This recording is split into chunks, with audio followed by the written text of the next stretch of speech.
As a Prime member, another benefit that you want to look for, especially when purchasing those low-cost items, is your free, no-rush shipping benefits. So Prime members will typically get their order within 2 days, but at checkout, see, I'm going to order this $1.23 book. At checkout, it gives me the option if I want to push it out for free, no-rush shipping and potentially wait like another week to get it.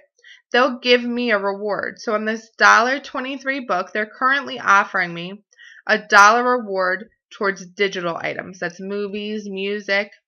Okay, so if I just wait, I'm going to pay $1.23, but I'm going to get back $1 towards digital items. It's really a no-brainer if I'm not in a rush to get the product. Sometimes they'll offer credits on Prime Pantry. I've seen recently some credits on specific products. So whenever you're placing an order, you want to look there and see, will I get something for waiting a little longer to get the product?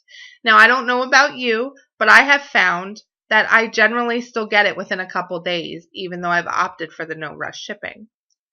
When you want to check your no rush shipping balance, you can go right here to check no rush rewards balance. And I'm going to have all these links really easy for you at the end of the course, so you don't feel like you need to write them all down.